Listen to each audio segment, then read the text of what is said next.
Hello दोस्तों, आपका स्वागत है एक बार फिर से आपके अपने चैनल बिना सर स्टडी यूपी बोर्ड में। तो दोस्तों, आज का हमारा टॉपिक है क्लास 10th का साइंस।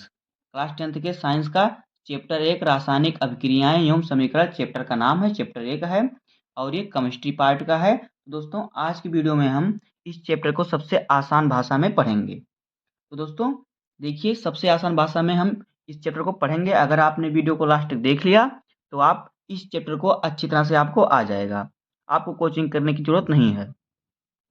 और अगर आपको नोट का पीडीएफ चाहिए तो आप कमेंट में बताइएगा, आप टेलीग्राम ग्रुप में जुड़ जाइएगा, वहाँ से आपको मिल जाएगा, या व्हाट्सएप ग्रुप भी है, वहाँ से भी आपको मिल जाएगा। तो दोस्तों, आइए वीडियो को स्टार्ट करते हैं और अच्छी तरीके से पढ़ते हैं। एक ही वीडियो में पूरे चैप्टर को समाप्त करेंगे। तो आइए वीडियो को स्टार्ट करते हैं।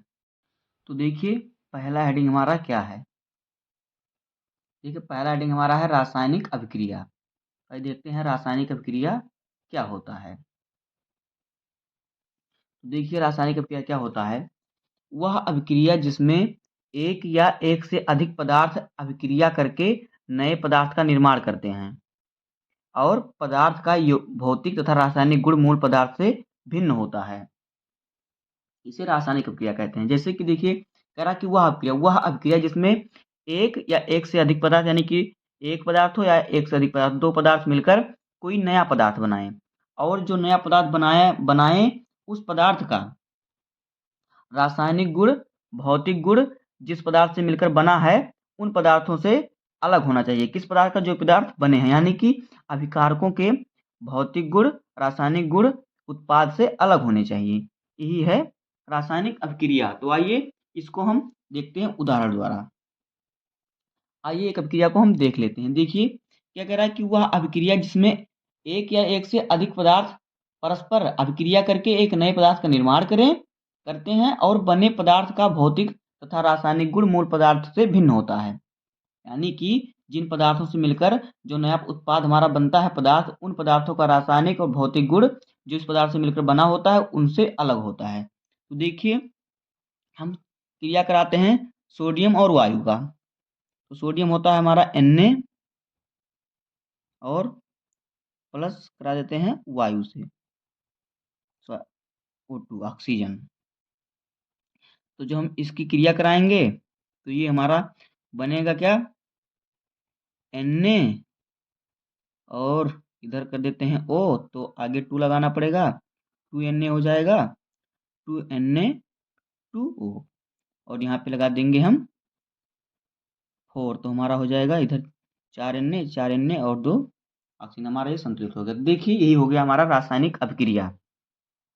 इसमें दो पदार्थ मिलके नए पदार्थ का निर्माण किए, सोडियम और वायु यानी ऑक्सीजन मिलकर जो है क्या, सोडियम ऑक्साइड का निर्माण किया। सोडियम ऑक्साइड हमारा बना, हमारे सोडियम और ऑक्सीजन मिलके सोडियम ऑक्साइड बना।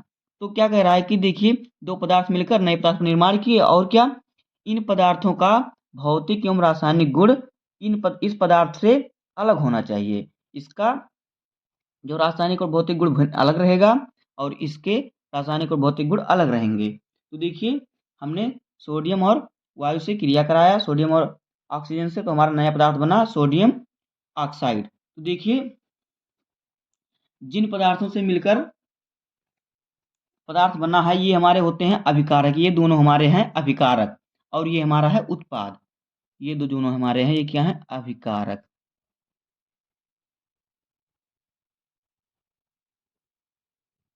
अभिकारक Na और O2 ये हमारे अभिकारक हैं और जो हमारा बना हुआ है ये हमारा उत्पाद है। ये उत्पाद हमारा बना है, ये हमारा उत्पाद है, जो बना है ये उत्पाद है और जिनसे बना है ये अभिकारक। यानी कि अभिकारक मतलब जो मिलकर क्रिया कर रहे हैं, अभिकारक मतलब क्रिया करने वाले। तो ये हमारा हो गया रासायनिक अभिक्रिया। तो आइए देखते हैं रासायनिक समीकरण क्या होता है। रासायनिक अभिक्रिया को आपने समझ लिया, अब रासायनिक समीकरण को देखते हैं।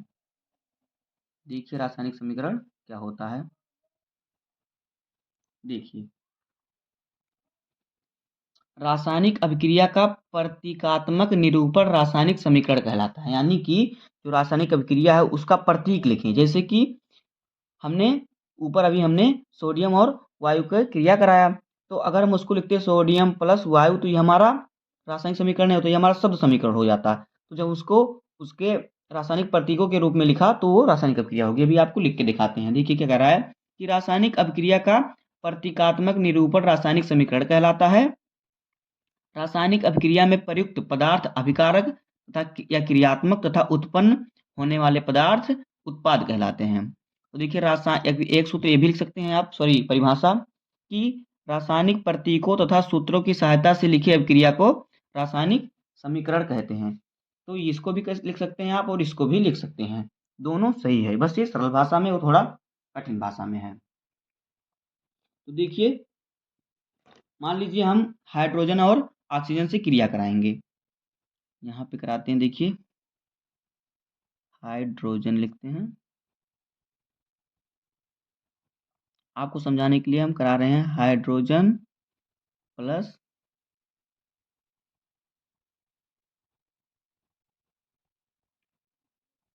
ऑक्सीजन। जब हम इसकी क्रिया कराएंगे, देखिए हमारा बनेगा क्या, जल बनेगा।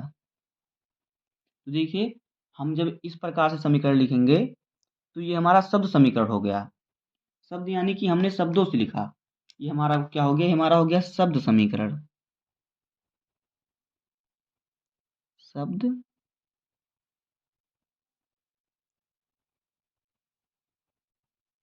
शब्द समीकरण, ये हमारा हो गया शब्द समीकरण। अब इसको हम रासायनिक समीकरण पर लिखेंगे तो इसका प्रतीक लिख देंगे। जैसे कि यहाँ पे देखिए, हाइड्रोजन का हमारा हो जाएगा H2 और प्लस O2। ये हमारा हाइड्रोजन हो गया और ये ऑक्सीजन हो गया। तो देखिए, ये दोनों रहते हैं गैस के फॉर्म में, तो यहाँ पे लिख देते हैं गैस है, जी। जी का मतलब होता है गैस। हमने इसकी क्रिया कराया तो हमारा हो गया, क्या बनेगा, हमारा जल बनेगा, H2O, जल बना। तो देखिए, ये हमारा शब्द समीकरण हो गया, लेकिन ये जो हमारा हो गया ये रासायनिक समीकरण होगा। क्यों? क्योंकि हमने अभिक्रिया कराई है, इस अभिक्रिया को हमने प्रतीकों के रूप में लिखा। हाइड्रोजन का प्रतीक H2 और ऑक्सीजन का प्रतीक O2, दोनों मिलकर H2O बनाते हैं, जल बनाते हैं। जल का प्रतीक होता है H2O। तो ये हमारा हो गया रासायनिक समीकरण। ये हमारा रासायनिक समीकरण हो गया और ये शब्द समीकरण। यहाँ पे लिख देंगे रासायनिक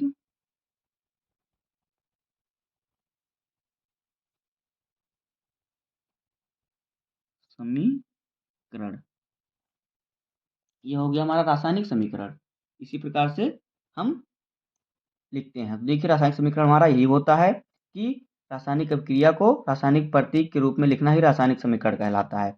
और अभी आपको ऊपर भी बताया, यहाँ पे भी बता देते हैं कि जिन चीज़ों से मिलकर अभिक्रिया होती है, जैसे कि जिन चीज़ों से मिलता है अभिक्रिया, जिनसे होती है, जो अभिक्रिया में कार्य करते हैं, अभिकर्मक, यानी कि जो क्रियात्मक जो कार्य करते हैं क्रिया में, उन्हें अभिकर्मक, अभिकारक या फिर क्रियात्मक कहा जाता है। मतलब ये कार्य करके, ये दोनों कार्य करके मिलके तो जल बना रहे हैं, तो हाइड्रोजन और ऑक्सीजन, तो ये हमारे हो जाएंगे क्या, अभिकारक। अभिकारक, जो पदार्थ हमारी क्रिया में भाग लेते हैं वो अभिकारक होते हैं, और जिनसे पदार्थ बनता है वो उत्पाद होता है। ये हमारा उत्पाद हो गया। हमने परिभाषा में भी लिख दिया है कि रासायनिक अभिक्रिया में प्रयुक्त पदार्थ अभिकारक या क्रियात्मक तथा उत्पन्न होने वाले पदार्थ उत्पाद कहलाते हैं। ये हो गया हमारा रासायनिक समीकरण। तो अगला देखिए हमारा क्या है, रासायनिक अभिक्रिया के प्रकार। तो आइए देखते हैं रासायनिक अभिक्रिया के प्रकार। तो देखिए, पहला हमारा है संयोजन या संकलन अभिक्रिया। तो आइए देखते हैं संयोजन या संकलन अभिक्रिया क्या होती है। इसे संयोजन भी कह सकते हैं और संकलन भी कहते हैं। तो आइए देखते हैं क्या होता है संयोजन अभिक्रिया। देखिए क्या होता है, संयोजन अभिक्रिया में से अधिक अभिकर्मक परस्पर संयुक्त होकर एकल उत्पाद बनाते हैं। देखिए, अभिकर्मक यानी वही अभिकारक। तो संयोजन अभिक्रिया में अधिक अभिकर्मक यानी दो पदार्थ जुड़कर एक पदार्थ का निर्माण करते हैं, वो होता है संयोजन अभिक्रिया। संयोजन का मतलब होता है जुड़ना। तो यानी कि जब दो पदार्थ जुड़ेंगे तो हमारा एक पदार्थ बनेगा।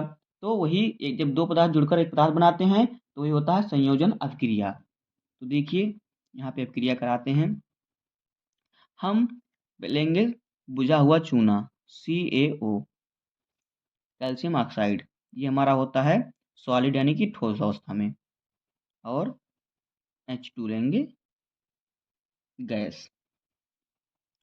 और इसकी जब हम क्रिया कराएंगे तो ये हमारा बन जाएगा बुझा हुआ चूना CaOH, और हाइड्रोजन 2 है तो यहाँ पे लगा देंगे 2। ये हो जाएगा हमारा, और यहाँ से निकलेगी ऊष्मा। ऊष्मा यहाँ से निकलेगी। तो देखिए यहाँ पे दो पदार्थ जुड़कर एक नया पदार्थ बना रहे हैं, तो यही होता है संयोजन अभिक्रिया, यानी कि दो अलग अलग पदार्थ जुड़कर एक नए पदार्थ का निर्माण करें, वही होता है संयोजन अभिक्रिया। थोड़ा यहाँ पे H2O रहेगा, जल, कैल्शियम ऑक्साइड और जल मिलकर बनाते हैं बुझा हुआ चूना। तो ये जो हमारा होता है, ये होता है हमारा सॉलिड यानी ठोस अवस्था में, और ये होता है गैस। तो ये हमारा बनेगा बुझा हुआ चूना, यानी कैल्शियम ऑक्साइड और जल मिलकर बनेगा हमारा बुझा हुआ चूना, और ऊष्मा का निर्माण होता है। तो देखिए यहाँ पे दो अभिकारक, इन्हें अभिकारक कहेंगे, जो अभिक्रिया में कार्य कर रहे हैं उन्हें अभिकारक कहते हैं। तो ये दोनों कार्य करके एक नया पदार्थ बना रहे हैं बुझा हुआ चूना। तो यहाँ पे दोनों का संयोजन यानी कि जुड़ रहे हैं दोनों, तो संयोजन होना ही क्या कहलाता है, संयोजन अभिक्रिया। देखिए संयोजन अभिक्रिया में से अधिक अभिकर्मक परस्पर जुड़कर या संयुक्त होकर एकल उत्पाद का निर्माण करते हैं। कितनी, जैसे कि यहाँ पे कोई और पदार्थ लगा दीजिए, तो जो जुड़कर एक पदार्थ का निर्माण करते हैं वही होता है क्या, संयोजन अभिक्रिया। देखिए ऊष्मा तो उड़ जाएगा और हमारा बुझा हुआ चूना बन जाएगा दोनों मिलकर, तो यही हो जाएगा हमारा संयोजन अभिक्रिया। ये हमारा है बुझा हुआ चूना।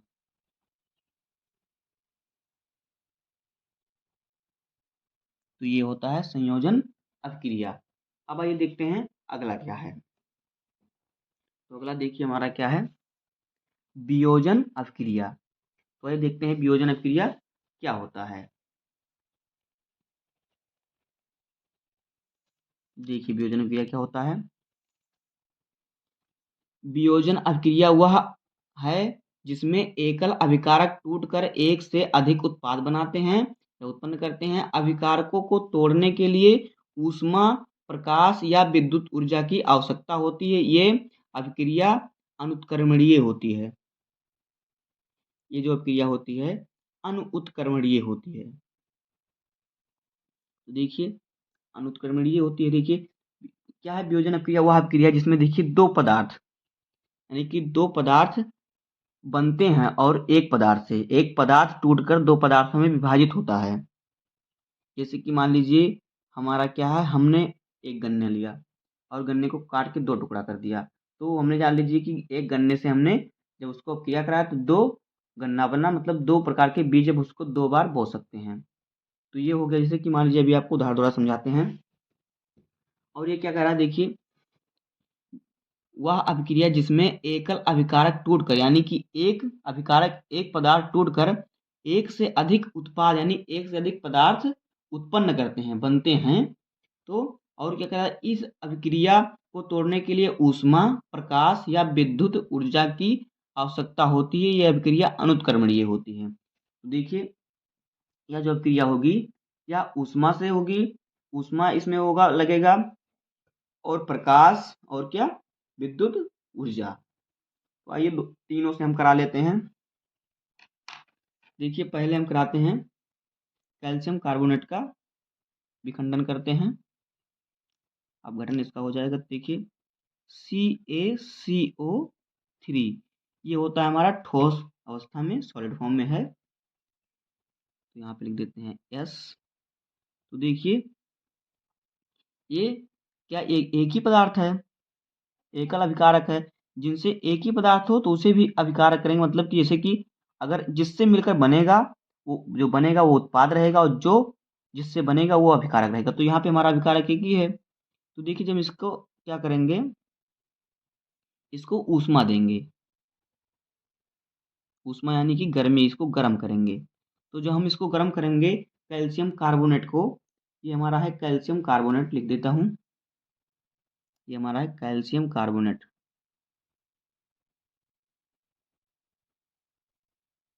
कैल्शियम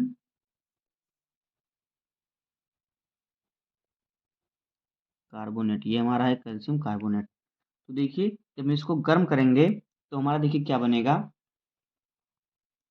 हमारा बनेगा कैल्शियम ऑक्साइड और कार्बन डाइऑक्साइड। तो देखिए यहाँ पे एक पदार्थ टूटकर दो पदार्थों में विभाजित हुआ, मतलब कि एक अभिकारक टूटा और दो उत्पाद बने। तो इस अभिक्रिया को कहते हैं वियोजन या अपघटन अभिक्रिया।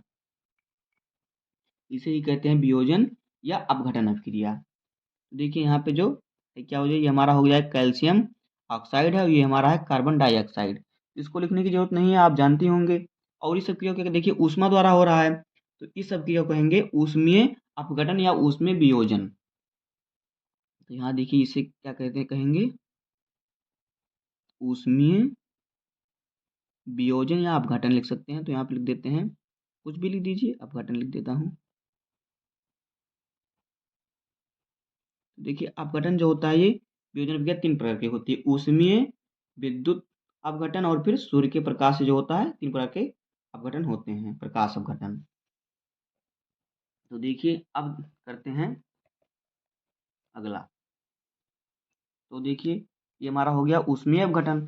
अब देखिए क्या करते हैं हम, अब हम कर लेते हैं विद्युत द्वारा, विद्युत देने पर वो उसका विखंडन हो। तो देखिए हम ले लेते हैं जल H2O, और इस पर जो हम क्या कर देंगे, विद्युत देंगे इस पर हम, मतलब इसको इस पर धारा प्रवाहित करेंगे, इसमें जल में विद्युत देंगे। तो ये जो हमारा है H2 और O2 में टूट जाएगा। तो यहाँ पे लगा देंगे हम 2, तो हमारा 2 हो गया, H हमारा 4 हो गया, यहाँ पे लगा देंगे 2, तो हमारा संतुलित हो गया। तो देखिए यहाँ पे जल को जो हमने विद्युत दिया तो ये दो उत्पादों में टूट गया।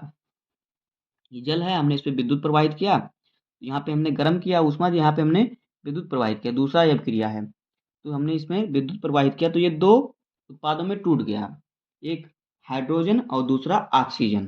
तो ये भी हमारा हो गया क्या, यहाँ पे भी एक, जब एक एकल अभिकारक टूटकर दो उत्पाद बनता है तो वो होता है वियोजन अभिक्रिया। तो ये भी वियोजन अभिक्रिया का उदाहरण हुआ। यह अभिक्रिया हमारा होगा विद्युत अपघटन। विद्युत, जो विद्युत द्वारा होगा उसे विद्युत अपघटन कहेंगे, और जो ऊष्मा द्वारा होगा उसे ऊष्मीय अपघटन कहेंगे, और जो प्रकाश द्वारा होगा उसे प्रकाशीय अपघटन कहेंगे। तो हमने विद्युत और ऊष्मीय देख लिया, अब हमारा बचा है प्रकाश वाला, तो उसको हम करेंगे। देखिए हमने पदार्थ लिया AgCl, AgCl हमने पदार्थ लिया। अब हम इसमें सूर्य का प्रकाश जब प्रवाहित करेंगे, सूर्य का प्रकाश डालेंगे इसमें, सूर्य प्रकाश, हमने इसमें सूर्य का प्रकाश प्रवाहित किया। तो जो हमने इसमें सूर्य का प्रकाश प्रवाहित किया तो ये देखिए दो चीजों में टूट गए, 2Ag और प्लस Cl2 टूट गए। तो देखिए यहाँ पे एक पदार्थ पे हमने जो हमारा, देखिए हमने जो AgCl पर हमने सूर्य का प्रकाश डाला तो ये दो उत्पाद में विखंडन हो गया, 2Ag प्लस Cl2। तो देखिए ये क्या हुआ, एकल अभिकारक यहाँ पे था, उसने इसमें हमने सूर्य का प्रकाश डाला तो ये टूटकर इसने दो उत्पाद बनाया। तो ये हमारा हो गया क्या, वियोजन या अपघटन अभिक्रिया, जिसमें एक टूटकर दो दो उत्पाद बनाता है। और देखिए, और ये सूर्य के प्रकाश द्वारा हुआ तो ये हो गया क्या, प्रकाश अपघटन या प्रकाशीय अपघटन। प्रकाश अपघटन लिख देते हैं, प्रकाश अपघटन।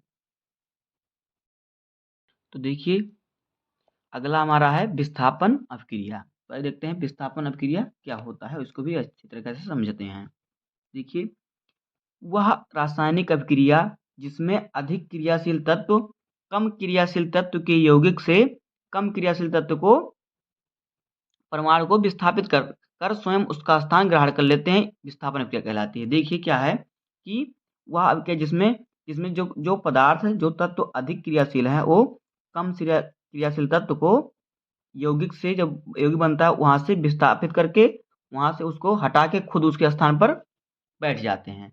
यह अभिक्रिया होती है विस्थापन अभिक्रिया। जैसे कि मान लीजिए कोई आदमी है, वो मोटा तगड़ा है और कोई आदमी पतला है, तो मोटा जो आदमी है वो जब वहाँ पे देखिए पतले आदमी को धक्का देके वहाँ पे खुद बैठ जाए उसके स्थान पर, तो ये होता है विस्थापन अपक्रिया। मतलब वो वहाँ से हटा को अपने से जो दुबले आदमी है उसको हटा के वहाँ पे खुद बैठ जाता है, तो यही होता है विस्थापन अपक्रिया। देखिए इस प्रकार से पदार्थ में होता है, तत्व में जो अधिक क्रियाशील तत्व होते हैं वो कम क्रियाशील तत्वों को उनके स्थान से हटाकर वहाँ पे खुद बैठ जाते हैं, उनका स्थान खुद ग्रहण कर लेते हैं, वो होता है विस्थापन अपक्रिया। आपको लिखना किस प्रकार से है देखिए, वह रासायनिक अपक्रिया जिसमें अधिक क्रियाशील तत्व कम क्रियाशील तत्व के यौगिक से कम क्रियाशील तत्व के परमाणु को विस्थापित कर स्वयं उसका स्थान ग्रहण कर लेते हैं, यानी कि उसको हटा देते हैं, विस्थापन अपक्रिया कहलाती है। तो देखिए विस्थापन अपक्रिया दो प्रकार की होती है, एक एकल विस्थापन और विस्थापन। तो उदाहरण में हम दोनों को समझेंगे। तो देखिए पहले हम समझ लेते हैं कि विस्थापन अपक्रिया क्या होती है। देखिए जिसमें एक परमाणु का विस्थापन होता है एक तत्व का, वो एकल विस्थापन, और जिसमें दो तत्वों का विस्थापन होता है वो द्विविस्थापन कहलाता है। अब आइए देखते हैं। देखिए हम लेते हैं पहले क्या, आयरन Fe, ये हमारा ठोस में होता है, हमारा Fe आयरन होता है, आयन ये होता है सॉल्ट, ऐसे यानी कि सॉलिड, सॉलिड में होता है यानी कि ठोस अवस्था में। और क्या किससे क्रिया करेंगे देखिए, CuSO4 यानी कि कॉपर सल्फेट। तो कॉपर सल्फेट जो होता है ये होता है जलीय विलयन, तो इसको लिखते हैं AQ से, जलीय विलयन को हम लिखते हैं AQ से। तो देखिए अब हम यहाँ पे इसकी क्रिया कराएंगे। तो देखिए जो Fe आयरन है, Cu कॉपर से अधिक क्रियाशील है, तो ये क्या करेगा, इसको इसके स्थान से हटाकर यहाँ पे खुद आ जाएगा। तो देखिए अभी यहाँ पे क्या हमारा बनेगा, तो यहाँ पे जो हमारा बनेगा वो बन जाएगा FeSO4 और प्लस Cu। तो देखिए अभी हमने आपको बताया ना कि जो अधिक क्रियाशील तत्व हैं वो कम क्रियाशील तत्वों को विस्थापित कर देते हैं। देखिए ये देखिए यहाँ पे अभी इसके पास कॉपर था, कॉपर CuSO4 यानी कि कॉपर सल्फेट था, कॉपर सल्फेट है ये। अब देखिए जब इसने क्रिया किया तो ये जो आयरन है ये कॉपर से अधिक क्रियाशील है, तो ये क्या किया, कॉपर को उसके उसके स्थान से हटाकर उसके स्थान पर खुद आ गया क्योंकि वो अधिक क्रियाशील है। तो यही होती है विस्थापन क्रिया। और देखिए यहाँ पे एक ही तत्व का विस्थापन हो रहा, तो ये एक एकल विस्थापन है, और जहाँ पे दो तत्व का विस्थापन होगा वो द्वि द्विविस्थापन क्रिया होगी। तो देखिए ये यहाँ पे ये हमारा है Fe आयरन है, ये हमारा है कॉपर सल्फेट, यहाँ पे लिख देते हैं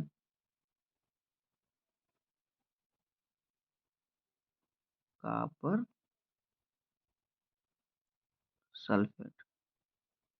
देखिए यही होता है विस्थापन क्रिया। ये हमारा क्या बन गया, ये हमारा बन गया आयरन सल्फेट,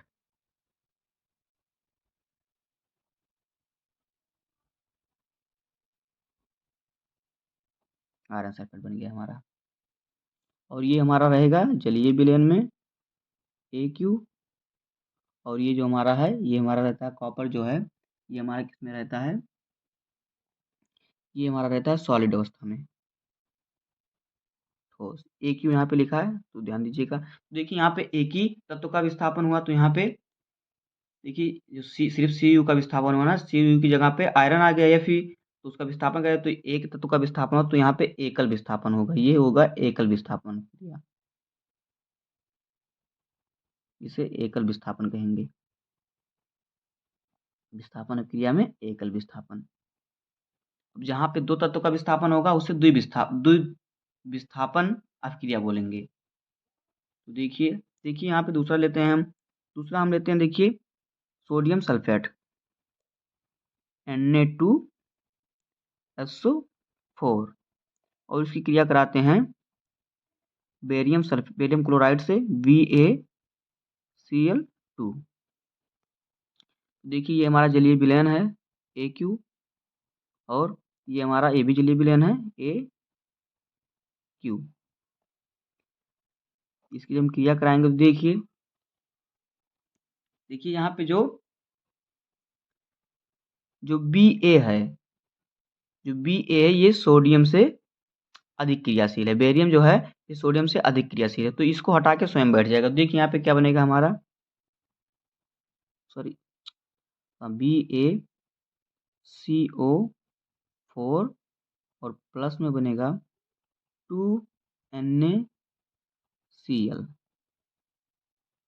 देखिए देखिए ये अभी था, जो बेरियम है क्लोराइड के साथ था, लेकिन तो क्या किया इसने, ये जो है सोडियम से अधिक क्रियाशील है। तो यहाँ पे देखिए SO के साथ, SO4 के साथ बेरियम जुड़ गया और इसको सोडियम को ये इसके स्थान से यहाँ पे देखिए विस्थापित कर दिया, इसको क्लोराइड के साथ भेज दिया। तो ये हो गया द्विविस्थापन, यहाँ पे 2 का विस्थापन हो रहा है। जो सोडियम है, सोडियम को यहाँ पे भेज दिया और ये जो है इसकी जगह पर खुद बैठ गया। सोडियम और फिर बेरिलियम का विस्थापन हो रहा है, तो ये हो गया द्विविस्थापन। देखिए ये हमारा होगा, ये हमारा सॉलिड में आ जाएगा, ठोस में, और ये हमारा जलीय विलयन होता है AQ। ये हमारा सोडियम सल्फेट है, ये हमारा है बेरियम सल्फेट, और ये हमारा है barium sulphate, sorry barium chloride ये है, और ये है सोडियम सल्फेट, ये बेरियम क्लोराइड, और ये है ये है बेरियम सल्फेट, और ये है सोडियम क्लोराइड। और ये हमारा हो गया द्विविस्थापन अभिक्रिया। तो विस्थापन 2 प्रकार के होते हैं। विस्थापन की अगला है अपचयन या उपचयन अभिक्रिया। तो आइए देखते हैं अपचयन या उपचयन अभिक्रिया क्या होती है, दोनों को देख लेते हैं। हम पहले देखते हैं अपचयन अभिक्रिया क्या होती है। तो देखिए क्या होता है, किसी पदार्थ में ऑक्सीजन का योग अथवा हाइड्रोजन का निष्कासन क्या उपचयन कहलाता है। सॉरी ये उपचयन लिखा है, थोड़ा गलत हो गया था। तो देखिए क्या कह रहा है कि किसी पदार्थ में ऑक्सीजन का योग यानी उसमें ऑक्सीजन जुड़े या हाइड्रोजन उससे बाहर निकले। हाइड्रोजन या ऑक्सीजन जुड़े किसी पदार्थ में या हाइड्रोजन बाहर निकले, दोनों में से एक हो, तो वह अभिक्रिया क्या होगी, अपचयन अभिक्रिया कहलाएगी। जैसे कि देखिए हम लेते हैं सोडियम Na और यहाँ पे जोड़ते हैं O2 ऑक्सीजन। देखिए हमारा ये बनेगा क्या, Na2O। तो यहाँ पे ये 2 है, यहाँ पे 2 लगाएंगे, यहाँ पे 2 लगा देंगे, हो जाएगा संतुलित। तो देखिए यहाँ पे जो ऑक्सीजन है, ऑक्सीजन का योग हो रहा है, यानी कि ऑक्सीजन सोडियम से जुड़ रहा है। तो यही कह रहा है कि मतलब अगर ऑक्सीजन जुड़ रहा है या हाइड्रोजन निकल रहा है तो होगा अपचयन अभिक्रिया। देखिए क्या कह रहा है, किसी पदार्थ में ऑक्सीजन का योग मतलब जुड़ना अथवा हाइड्रोजन का निष्कासन अपचयन कहलाता है। या तो ऑक्सीजन जुड़े या तो हाइड्रोजन बाहर निकले वहां से उस अभिक्रिया से, तो होता है अपचयन अभिक्रिया, सॉरी उपचयन अभिक्रिया। तो देखिए यहाँ से जो है ऑक्सीजन जुड़ रहा है इसमें, तो ये हो गया उपचयन अभिक्रिया। देखिए ये हमारा क्या बना, ये हमारा हो गया सोडियम ऑक्साइड, और ये हमारा है ऑक्सीजन, और ये हमारा है सोडियम। तो ये हमारा संतुलित नहीं हुआ। देखिए यहाँ पे 4 सोडियम हो गया और यहाँ पे 2, तो यहाँ पे हम कर देते हैं इसको 4, तो ये हमारा संतुलित हो गया। अब ये देखते हैं अपचयन क्या होता है। तो देखिए अपचयन क्या होता है, किसी पदार्थ में से ऑक्सीजन का निष्कासन अथवा हाइड्रोजन का योग अपचयन कहलाता है। देखिए बिल्कुल उपचयन का विपरीत अपचयन है।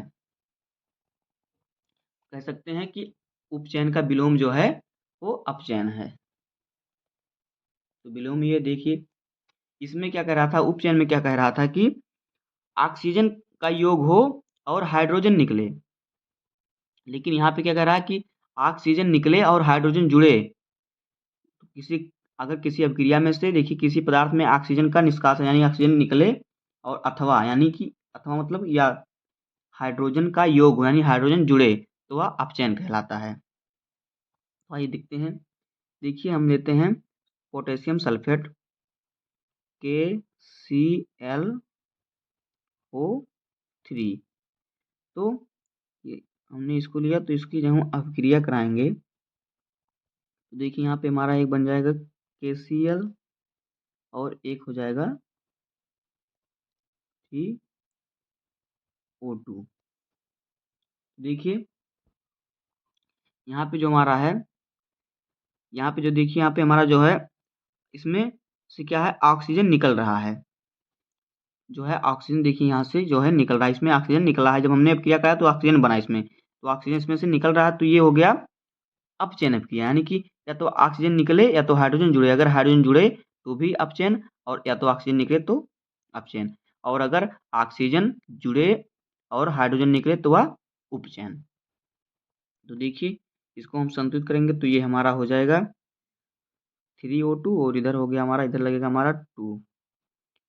यही होता है हमारा अपचयन अभिक्रिया, जिसमें कि ऑक्सीजन किसी अभिक्रिया में यदि किसी पदार्थ में ऑक्सीजन का जोड़ हो रहा है, पहले देखते हैं आप उपचयन। देखिए किसी अभिक्रिया में किसी पदार्थ में यदि ऑक्सीजन जुड़ रहा है अथवा हाइड्रोजन निकल रहा है तो वो हो गया उपचयन, और यदि किसी अभिक्रिया में ऑक्सीजन निकल रहा है अथवा हाइड्रोजन जुड़ रहा है तो वो हो जाएगा अपचयन अभिक्रिया। अब आइए देखते हैं अगला क्या है, रेडॉक्स अभिक्रिया। देखते हैं रेडॉक्स अभिक्रिया क्या होता है। देखिए रेडॉक्स अभिक्रिया क्या होता है।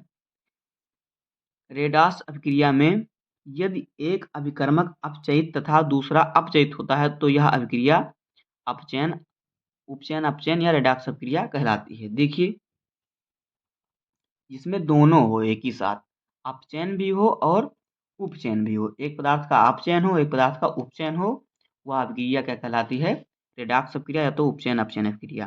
तो देखिए यहाँ पे हम लेते हैं ZnO जिंक ऑक्साइड और प्लस देते हैं यहाँ पे C यानी कि कार्बन। तो हमने इसकी कराया क्या, अभिक्रिया। यहाँ पे कराएंगे क्या, देखिए यहाँ पे हो जाएगा हमारा उपचयन अपचयन, इसका कराएंगे। यहाँ पे लिख देते हैं उपचयन अपचयन। तो देखिए यहाँ पे हमारा जो बनेगा वो बन जाएगा Zn और CO। तो देखिए यहाँ पे जो जिंक है, जो जिंक ऑक्साइड है वो अपचयित हो गया Zn में, जिंक में, और जो यहाँ पे कापर था, कापर क्या हुआ, कापर उपचयित होकर क्या बनाया, CO बनाया। कापर उपचयित होकर जो C है ये उपचयित होकर CO बनाया, और ZnO अपचयित होकर Zn बनाया।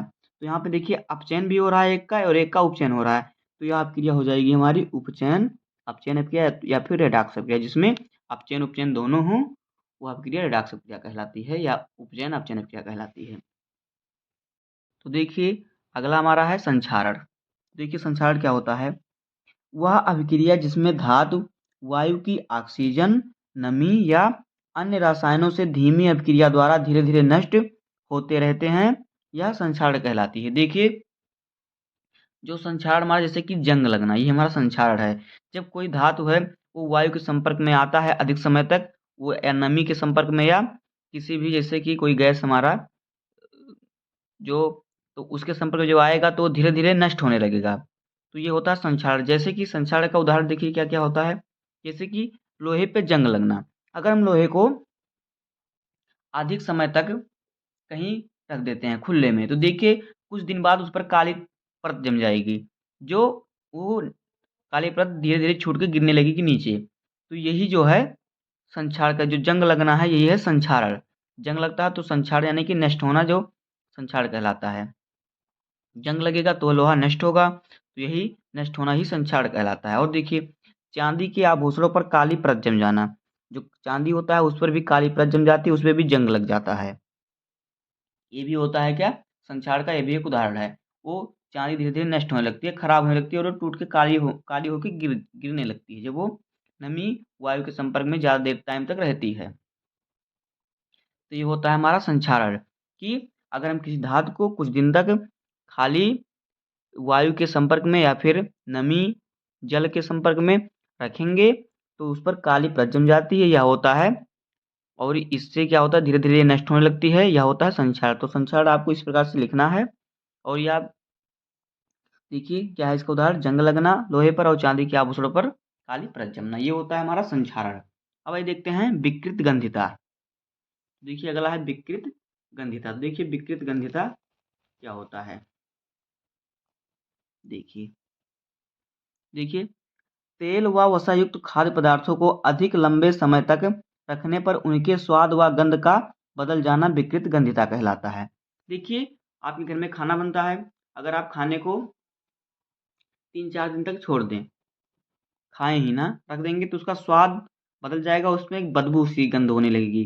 तो यही है विकृत गंधिता, कि तेल व वसायुक्त खाद्य पदार्थों को अधिक लंबे समय तक रखने पर उनका स्वाद व गंध बदल जाता है, यही विकृत गंधिता कहलाता है।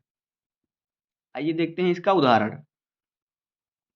तो देखिए उदाहरण इसका क्या हो जाएगा, क्या होता है देखिए, तेल व वसायुक्त जिसमें वसा पाई जाए खाद्य पदार्थों को लंबे समय तक रखने पर स्वाद व गंध का बदल जाना, जैसे कि भोजन खाद्य पदार्थ में जो हम खाते हैं।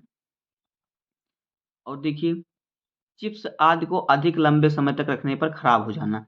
देखिए जो चिप्स आप लेते हैं दुकान से खाते हैं तो उसमें नाइट्रोजन गैस अंदर भरी हुई रहती है।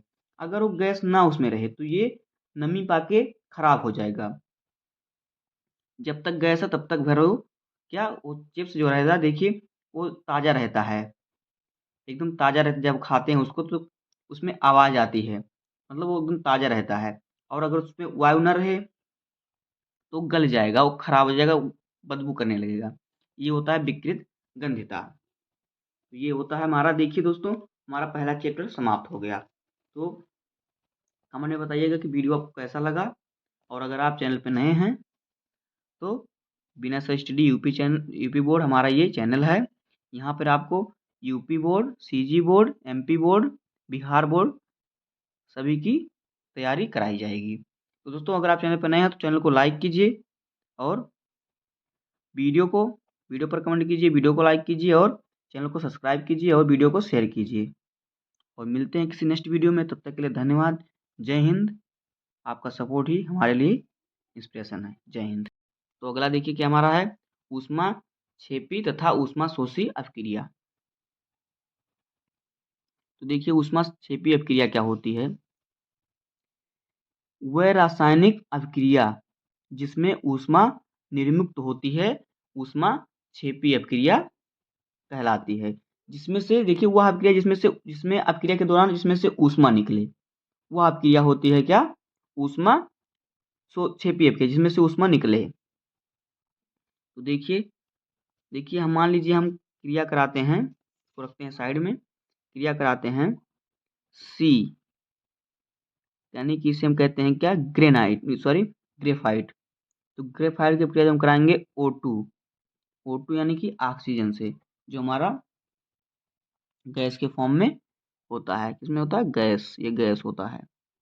जब इसकी अपक्रिया कराएंगे तो देखिए यहाँ पे हमारा बनेगा क्या, CO2 बनेगा, कार्बन डाइऑक्साइड गैस बनेगा, और यहाँ से 94.0 कैलोरी की ऊर्जा निकलेगी, ऊष्मा निकलेगी। तो देखिए यहाँ पे जो ये हमारा गैस के फॉर्म में हो रहेगा, CO2 गैस होता है। तो देखिए यहाँ पे जब हमने क्रिया कराया सी का, ग्रेफाइट का क्रिया जब हमने कराया, कार्बन भी बोल सकते हैं या ग्रेफाइट बोल सकते हैं, दोनों एक ही है।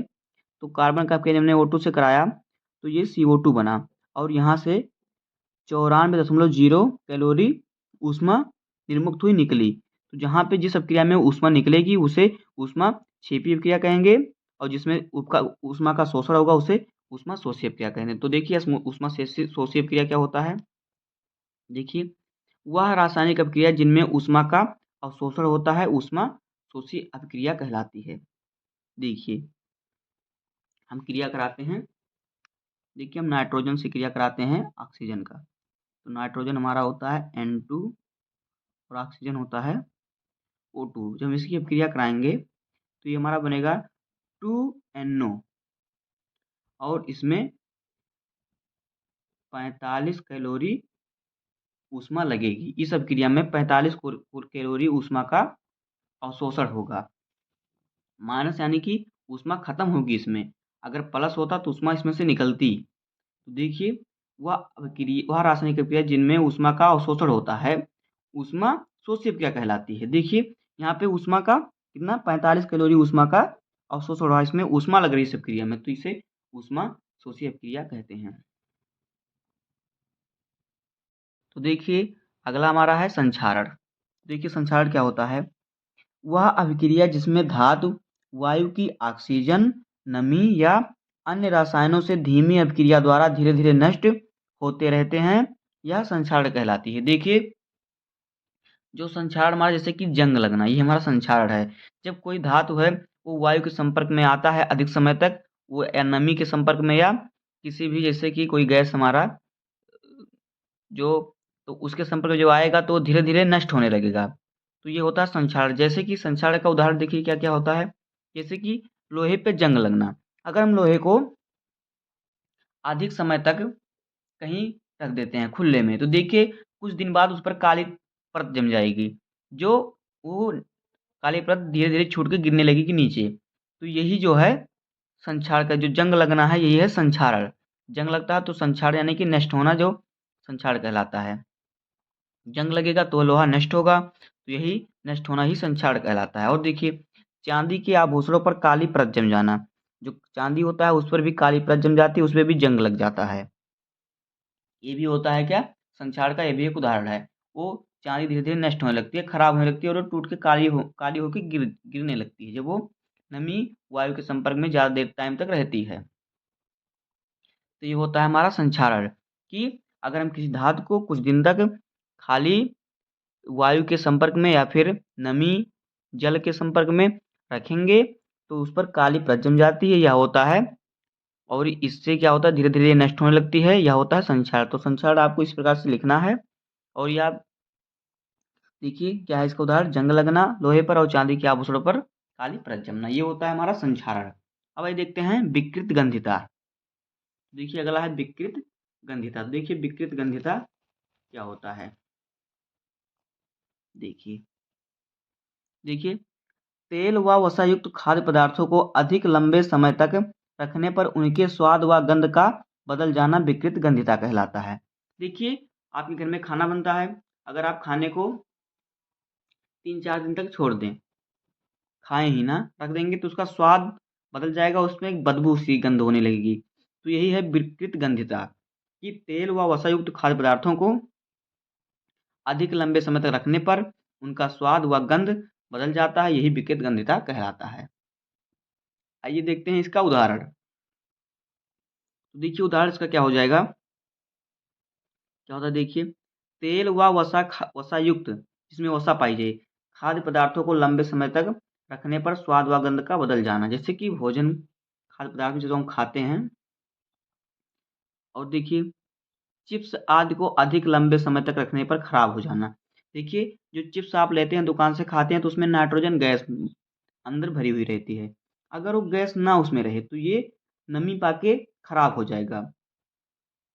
जब तक गैस है तब तक भरो, क्या वो चिप्स जो रहेगा देखिए वो ताज़ा रहता है, एकदम ताज़ा रहता है। जब खाते हैं उसको तो उसमें आवाज़ आती है, मतलब वो एकदम ताज़ा रहता है।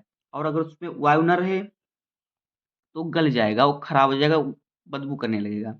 ये होता है विकृत गंधिता। तो ये होता है हमारा, देखिए दोस्तों हमारा पहला चैप्टर समाप्त हो गया। तो हमें बताइएगा कि वीडियो आपको कैसा लगा, और अगर आप चैनल पे नए हैं तो बिना सर स्टडी यूपी बोर्ड हमारा ये चैनल है। यहाँ पर आपको UP board, CG board, MP board, Bihar board सभी की तैयारी कराई जाएगी। तो दोस्तों अगर आप चैनल पर नए हैं तो चैनल को लाइक कीजिए, और वीडियो को वीडियो पर कमेंट कीजिए, वीडियो को लाइक कीजिए, और चैनल को सब्सक्राइब कीजिए और वीडियो को शेयर कीजिए। और मिलते हैं किसी नेक्स्ट वीडियो में, तब तक के लिए धन्यवाद। जय हिंद।